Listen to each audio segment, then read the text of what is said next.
Hi, today let's go ahead and talk about finishing up your metals projects. And for this, a few things that you're going to need. First of all, you're going to need your project, and do make sure your project is completed. You need to make sure that you have at least 2 textures and your background behind your gargoyle, and your gargoyle is 3-dimensional. Next, also, you're going to need a pair of scissors, and you're going to need a piece of poster board, and they are cut into 5.5-inch squares so that you can take your piece of metal and you're going to be able to put them onto the poster board so that whenever you take this, it's not going to get nearly as bent up, and also so that we don't see the tape in the final project.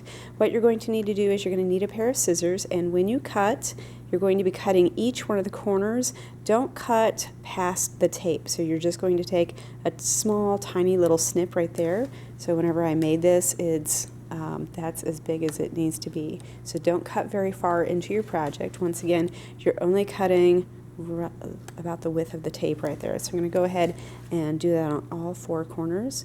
After you have that cut on all 4 corners, then the next thing that you're going to do is very neatly, you're going to be wrapping your metal around your poster board. So what I'm going to do is I'm going to take this and line it up very nicely, and I'm going to go ahead and fold this over, and I'd fold a little bit at a time. If you fold it all at once, if you make a mistake, it's hard to undo. So I'm going to go ahead and fold a little bit at a time, and now I have it completely folded over. Next, what I'm going to do is I'm going to go ahead and crease that just a little bit. So I can take my thumbnail and crease that just a little bit. Also, what you can do is if you put it down onto the table, you can take the end of your scissors and kind of just rub it along the edge just to give it a really nice, clean, crisp line there at the end.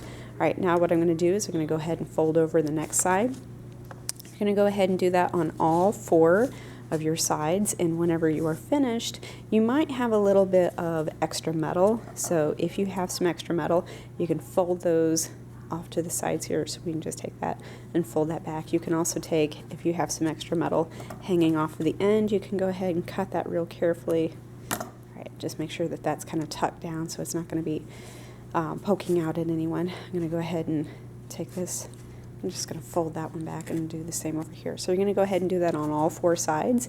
And what that's going to do, and here's the finished one, what that's going to do is give you nice clean edges.